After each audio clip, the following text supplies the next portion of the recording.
morning, Nugs. You wanna go wake up mommy? You wanna go wake up mommy? Let's go wake up mommy.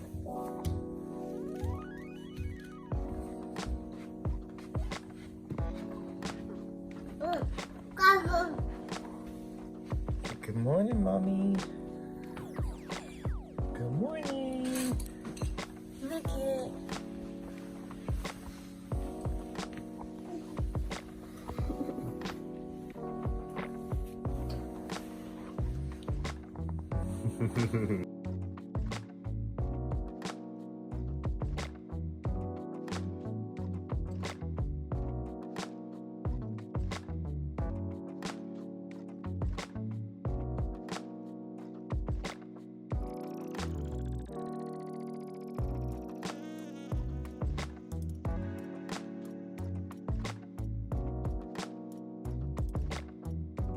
At the beginning of 2020, after about 8 years of marriage, Chris and I decided we were going to finally try to have a baby. It was something that we really thought about and actually thought about doing a couple times and then never ending up actually going through with it. We just didn't feel like we were ready as people to raise a child. We finally did it. I don't think you ever feel ready, and that's the truth, but we felt the most ready we had been in our relationship. And to be honest, after living with depression my entire life and dealing with childhood trauma and abuse, we felt like I had finally figured out a pretty good way to manage it all. It'd been a while since I had any episodes, and we felt like we had the support we needed. We went to my OB, we talked about it. We didn't think we would have any trouble getting pregnant, but you just never know. I am older. We decided to start trying at the beginning of 2020, and we tried right before lockdown.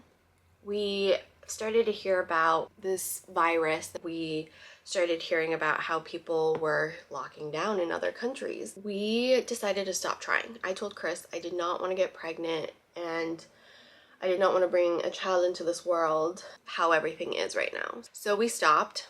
Little did I know I was already pregnant. The thing about being pregnant is I think everyone, including those of us who really wanted to get pregnant, when we find out we're pregnant, there is this joy and this excitement and this miracle of life, but there's also this underlining fear. There's so many things that we're told as women. There's also, you know, I spent basically 36 years of my life trying not to get pregnant. When you finally do get pregnant, it's a very scary thing. Usually the excitement and the joy overtake that fear, and you try to quiet that part of you.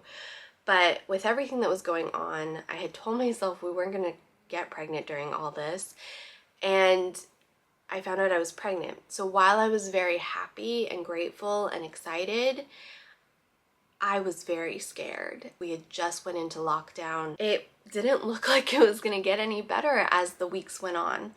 It was very strange to try and get a doctor's appointment, even though I already had a doctor. The protocols were very strict and very challenging as someone who'd never been pregnant before, and probably even for those who had been. While I was very grateful and excited, I was starting to feel very isolated and very alone, even though I had my husband. It started to get to me. We started to just kind of roll with the punches, but if you followed along my pregnancy journey, a lot of things came up. The biggest thing that came up for me personally was reliving all the grief I experienced times 100 by not having my mom. Going through my first pregnancy, not having my mom was one of the hardest things. It was one of the reasons I didn't want to have kids. I couldn't imagine going through any of this without my mom. After I dealt with the grief the first time, I thought maybe I was ready.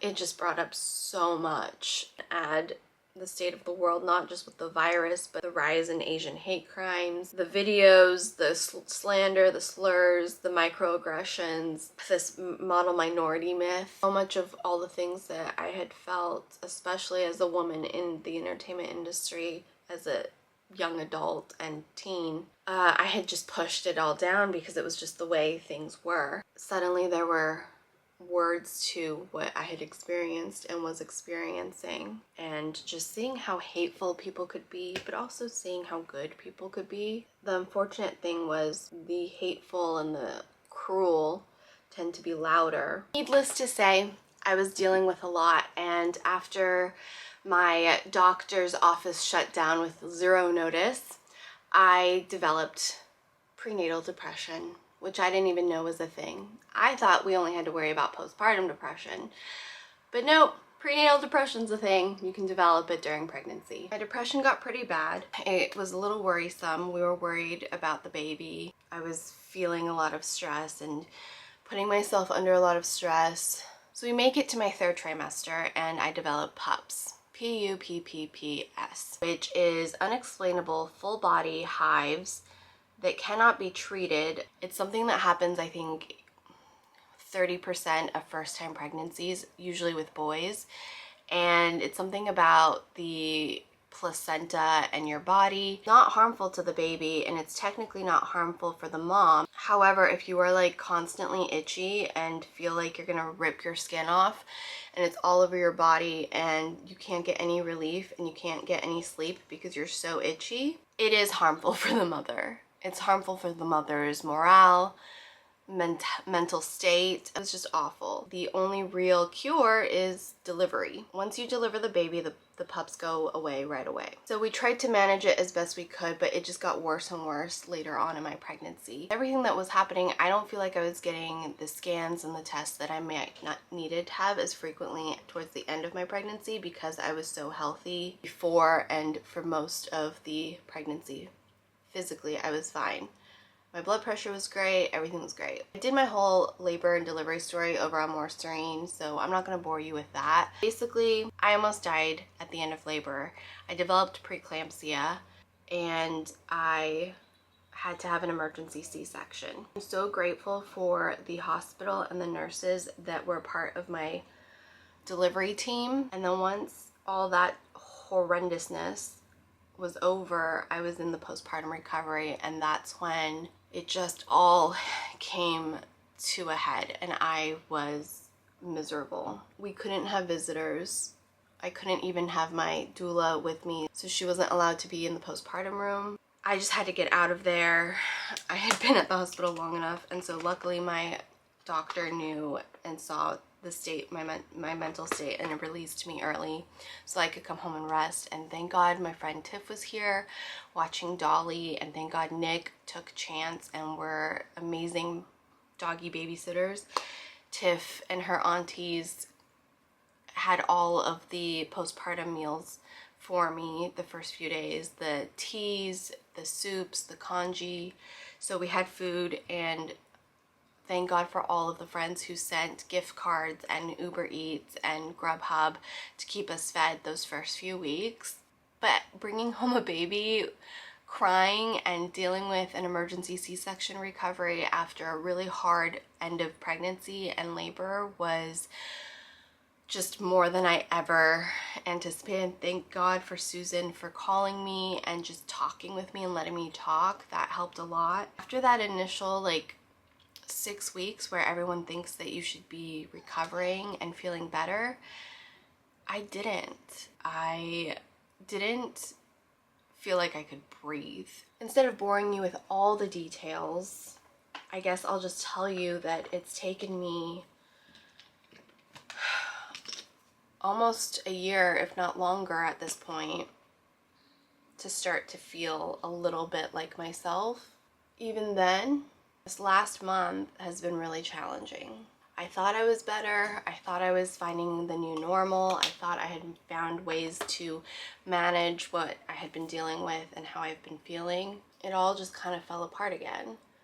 I am back in therapy.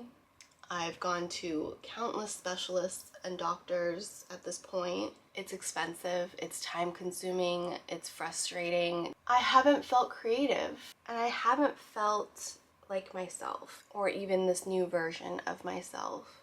My therapist has me meditating every day, and I've been doing it, which is what you saw earlier, and it's helped. Chris has noticed a difference. I'm back on my supplements, which also seems to be helping. Trying to exercise, which is very hard because of my schedule right now. So Chris takes Lillian in the mornings so that I can get ready and do my morning routine. And then I take her so he can get work done. And then he takes her so that I can get work done. And sometimes we have to shift things around, which is totally fine. It's just been a lot. I'm not saying like busy wise, I'm not saying like raising my baby's a lot. It is a lot, but I am happy to do it. I love seeing how happy and strong she is, and how much joy and how much she's learning, and her experiencing the world is what's getting me through all this. But it has not been easy, and it's drained me creatively, and I feel like I've disappointed you guys. I wrote a newsletter recently explaining myself a little bit more to those who have given me the honor to communicate directly through email. It's important for you to understand just a tiny little bit of where I've been and what's been going on. When you start your YouTube channel, nobody's watching, and it's not that big of a deal because you're figuring out what you're doing, you're figuring out your style, you're figuring out how to edit, you're just kind of doing it for fun. I mean, that's how I started back then. I didn't really know how you could make money doing this. I knew people were making money, I just didn't know how, and I just really had a lot of fun talking to you guys and sharing my favorite beauty products. But once you start doing this full time and it becomes your livelihood, and it's like this competition with others, whether it's because of the PR side or the brand side, or even viewers making comments about your subscriber level, your engagement, or brands not wanting to work with you because you don't have enough of a following, or you see your friends who get invited to things and get certain PR boxes, but you've been removed from them or whatever, you start to feel a little down about your content, and a little down, and that maybe you're not enough and that you're not successful enough. And I've had to take time to reevaluate what success means to me, because all of these things were external. The number of subscribers, the number of views, the number of events, the number of PR boxes, all of this is external. Nothing I can control. I can't control what you think about me. I can't control what a brand thinks about me. I can't control if you're going to subscribe or not. I can only control what I can do. And what I can do is be proud of whatever it is that I do with my life. That's something I've really had to take time to focus on and think about. And I was putting the control of my happiness and feeling of relevancy and success in others, and I can't. I have to take back that control. I also wanted to do more with my life, and I actually was certified a while back in nutrition, and I've continued my certifications. I've maintained them, and I continue my education because I really enjoy it and I find it fascinating, especially having a daughter. I want to make sure I build a healthy relationship with food for her, help her learn about nutrition so that she always has this knowledge and she can make the choices for herself as she gets older, but that she knows how to pair foods and how food affects her. Nutrition and me go hand in hand because it is one of the key components with how I manage my mental health. What I feed my body directly affects my mind, and directly therefore affects my relationships, specifically with my husband and my baby. I have just shifted a lot. You have a TikTok and you only want beauty content, or you enjoy beauty content. I have really quick reviews and beauty content over on my second TikTok, which is Serein Ledford, my married name. And I started that because I wanted to enjoy beauty the way I used to when I first started YouTube, in a manageable, effortless, easy way. So there's no pressure there. I just really quickly am able to film on my phone a quick review on a product I'm testing, or a product I used up, or products I'm getting rid of on my phone while Lillian's napping, or even sometimes Lillian's right behind me. So that's been the easiest way for me to create beauty content there. And I'll probably download those TikToks and upload them here on YouTube Shorts, because this was a beauty channel. ASMR videos will be back. Facial treatments will be back when I'm able to get them back. What do you want to see here? Obviously ASMR and facial treatments are coming. Do you want to just see more of what I'm trying to go through in life? What is interesting to you these days? Leave them in the comments, DM me over on Instagram. Are you busting?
We just got back from our family walk. Lillian and I played a little bit in the playpen, and then Chris is putting Lillian down for her first nap since he's here today, and I made us breakfast.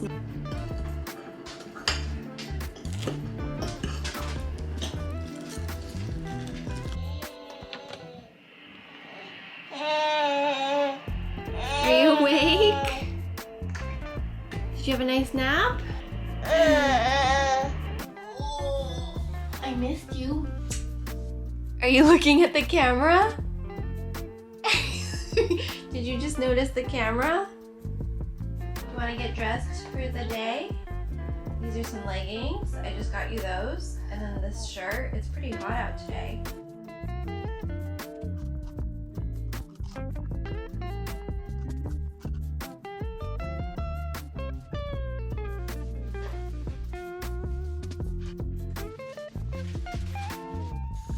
Around this time, Chris takes Lillian out to the park if he's available, and if he's not, then I take him to the park.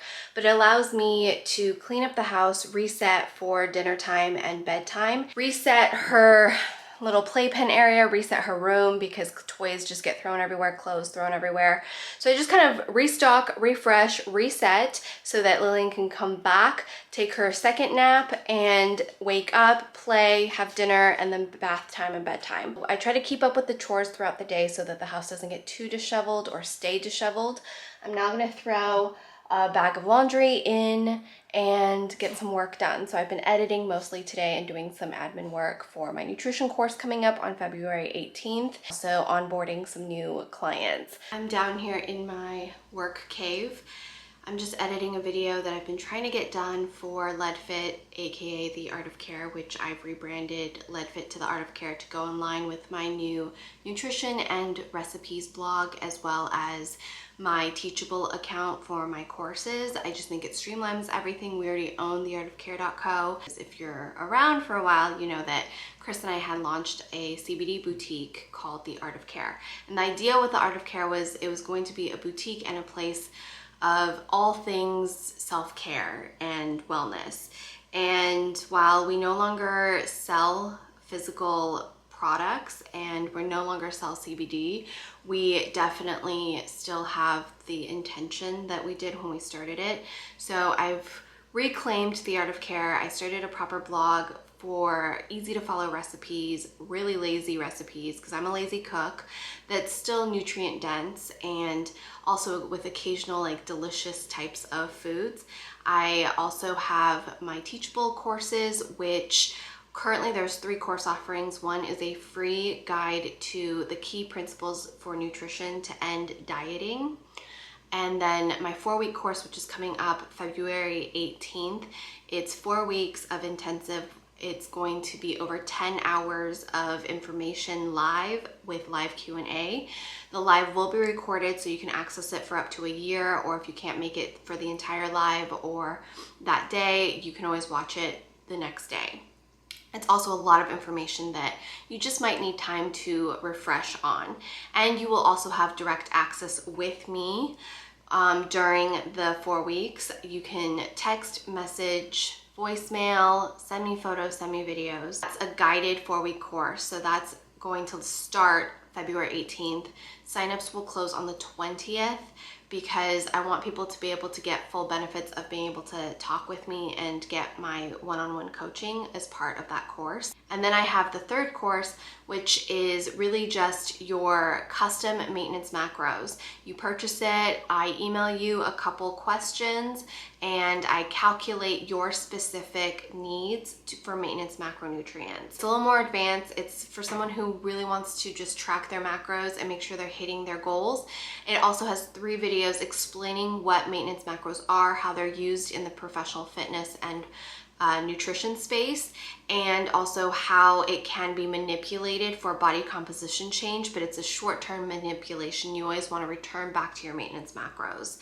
Many of us are not eating our maintenance macros. We oftentimes will get maintenance macros and realize that we're not eating enough protein, we're severely under eating in calories, or some days we severely undereat and then other days we severely overeat. So it's just a good kind of way to just track for a couple days to see where you are and to adjust so that you're eating more of your maintenance macros. And the best part is, if you're from a place of health, eating close to your maintenance macros, eating enough to fuel your body, you can then manipulate everything. That is where you can be at a calorie deficit, a healthy calorie deficit for a short period of time to see weight loss or fat loss. But if you want to do any of that or even bulk and build muscle, you have to come from a place of maintenance. I go really detailed about what macronutrients are and how they're used in the body for energy and how they're stored in the body in my 4-week course. I've been trying to edit this one video where I went to the 99-cent store to buy groceries for the week, and my computer's not cooperating, but I'm gonna get back to that. I'm really happy coaching people on nutrition and creating nutrition content. It's something that I always found very interesting, and I want to do it from a place that's where it's not toxic but more motivating. I don't like telling people what they're doing wrong. I like to encourage them to make better choices or give them alternative choices. That's where I'm at, and I still love creating content. I'm just trying to figure out how to make this channel sustainable for me creatively and enjoyable for you who've been with me forever. So many of you guys have reached out and said that no matter the type of content I produce, you will always be here for me, and I truly, truly appreciate it. I know some of you guys are only here for the ASMR content, and that's great too. I always label those videos with ASMR in the title, so you can just skip on ahead if you're still watching. And if you joined me because of ASMR, but you're still watching, I really, really appreciate that as well. The AdSense is an amazing income source, especially when I was postpartum and going through a lot. Like, having that ad revenue has been a constant, and it's not a lot of money, but it's consistent money, and it's really helpful for us. And I have taken a huge step back in terms of brand deals, accepting them, going after them. I will do brand deals that seem effortless and in alignment with my goals and my integrity. And I will always talk about the products I love. I will always share that, but I'm definitely on a slower beauty journey right now, because as much as I love beauty, I like what I like. And after almost 8 years of reviewing beauty products, very little impresses me these days. But I want to make sure I'm promoting slower consumption, slower beauty, mindfulness, and making sure whatever you purchase works for you. I'll review things, but I don't know that I'm going to continue the dedicated beauty product reviews. We'll of course bring back ASMR and facials, because those seem to really be enjoyable and relaxing for you in a non-consumer driven way. This is my main source of income though, so I have to find a balance. I need something as myself, as an individual, to feel like I'm doing something. And I think it's very important, especially as a child that had to watch my mom stay in toxic relationship and deal with things because of finance. I don't ever want to be in a position where I feel like I can't support myself, and more importantly support myself and Lillian if anything were to happen. And it's why I love being a nutrition coach. It's why I love nutrition. I get to help people. I feel good about helping others. I get to create content. I feel good about creating content. It gives me a creative outlet. Did you just have a nice dinner? Oh yeah. Watching some cartoons. Daddy's cleaning up the kitchen. Mommy is vacuuming.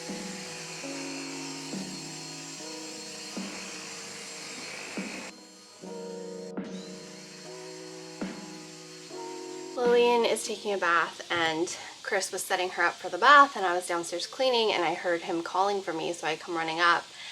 Lillian got a Cocomelon doll for Chinese New Year. We took her to Target and let her pick out a toy. She picked out the Cocomelon and she would not let it go. She hasn't let it go since. It's been like 2 weeks now. She's obsessed with this doll.